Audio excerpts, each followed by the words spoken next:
Welcome to Storyline Online, brought to you by the SAG-AFTRA Foundation. I'm Michelle Yeoh, and today I'm going to read Lotus and Feather, written by Ji-li Jiang and illustrated by Ji-li Jiang. Lotus walked home from school by herself yet again. These days, no one invited her to play. Ever since a winter illness had taken her voice, the other kids treated her like a strange creature. Lotus lived with her grandfather, a craftsman who made beautiful baskets out of reeds. Grandpa understood Lotus' loneliness. He stroked her hair and invited her to go boating with him on the nearby lake. "This lake used to be so alive," Grandpa said. "Lotus flowers swayed in the breeze, fish jumped into the boat, birds sang in the sky, and foxes watched from the shore. But now..." He looked around the deserted landscape and sighed. "It has been ruined by greedy fishermen and hunters, and by ignorant people who took over land where animals once lived." Lotus blew a whistle made out of a reed. The sound drifted around the empty lake like a wisp of sorrow. One morning, Lotus went to collect reeds for Grandpa. She stopped in awe when she saw a big bird, as white as fresh snow, standing in the marsh grass. Its wide wings were edged with black feathers like lace on a dress. Above the long curved neck, his head was crowned with a red top like dazzling ruby. "A crane!" Lotus shouted silently. She had heard many stories about the endangered cranes from Grandpa, but she had never seen one. They had stopped coming because the wetland was disappearing. Blam! Loud gunshots startled her. Lotus turned around and saw a man with a hat made out of reeds, aiming his barrel straight at the bird. Lotus couldn't utter any sound, but she crouched down and drummed her metal pail with her reed cutter, making a noise like thunder. The hunter fled, dropping his hat and never looking back. Lotus hurriedly waded across the wetland toward the bird. When the crane spotted her, it tried to run, but collapsed instead. Lotus gathered up the heavy bird. Hold on, please," she pleaded silently. She tottered home to Grandpa, who had rescued other animals before. Carefully, Grandpa wrapped the bird's wound. "He's lost a lot of blood, but he will survive," he said. Lotus trusted Grandpa, but still she was worried. The crane barely moved and didn't open his eyes, not even when Grandpa fed him rice soup. Lotus tucked the bird into the soft nest she had made for him and gently stroked him, just like Grandpa used to do when she was sick. For 2 days, Lotus watched the bird anxiously and hardly slept. On the 3rd day, she fell asleep by the nest. She awoke when she felt the air stir.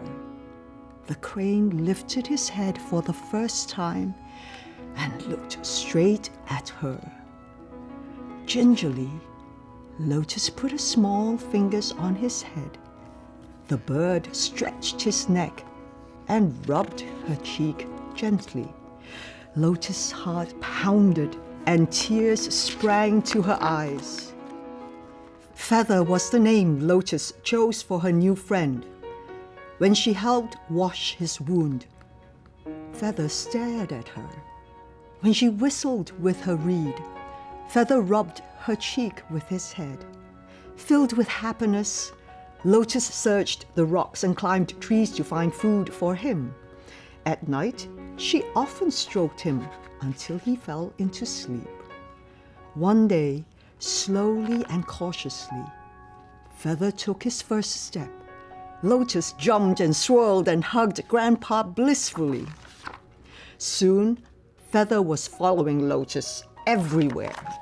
Her reed whistle, like a magic wand, made him move up, down, slow, and fast. Lotus loved her new friend so much that she didn't want to leave him for school. Grandpa shook his head firmly. Feather, as if he understood what was happening, pushed her outside with his long neck. Then he followed her all the way to school. Feather waited outside Lotus' classroom. As soon as school was over, Lotus blew her whistle and here Feather came. When Lotus whistled short notes, Feather pranced on his long thin legs in rhythm. When Lotus whistled long notes, he dipped his neck and opened his wings wide. He could not yet fly, but he could dance. The astonished kids clapped and cheered. They all joined in, dancing in a circle. Lotus' heart swelled with pride. She blew her whistle long and high, like the melody at the Chinese New Year celebration. Feather walked to school with Lotus every day after that, and every day the other kids danced with them. Lotus' whistle was no longer sad, but full of joy. One night, Lotus was awakened by Feather's urgent crows. Grandpa opened the door to find the front steps underwater. A faraway earthquake had vibrated the lake and flooded the village. "We have to alert the neighbors," said Grandpa. He and Lotus jumped into their boat. Feather stood tall on the bow. "Wake up! The lake has flooded!" Grandpa shouted as they poled past the dark homes. Lotus struck the metal pail with a bamboo stick, again making a noise like thunder. Feather crowed. House by house, neighbors came out and jumped into their boats. Over 300 villagers were saved. Feather was the hero. Feather's story was reported in the local newspaper and he became famous throughout the province. People stopped by to see the rare bird and hear the story again. Grandpa told them how the crane had been shot. He asked for their help in keeping hunters away from the lake. Lotus always blew her whistle and let Feather dance for the guests. March arrived. Birds began appearing in the sky, migrating back north. Feather's wings were still too weak for flying, but he watched the flocks until they disappeared. "Will Feather leave us?" Lotus asked Grandpa with her hands. She was frightened by Feather's longing stare. "That's where his home is," Grandpa said. Lotus looked down. She didn't want her friend to leave, but she knew she would never separate him from his home and family. Quietly, she searched more rocks and climbed more trees to find him food. At night, she stroked him longer and hugged him tighter. Then one day, Feather spread his wings wide and leaped into the sky. He didn't go far, but Lotus could see that he was completely healed. She stroked his wing and her tears dripped onto his soft feathers. She knew the time had come for him to leave. Lotus walked slowly behind Grandpa as he carried Feather to the lake. He held Feather high and tossed him gently into the air.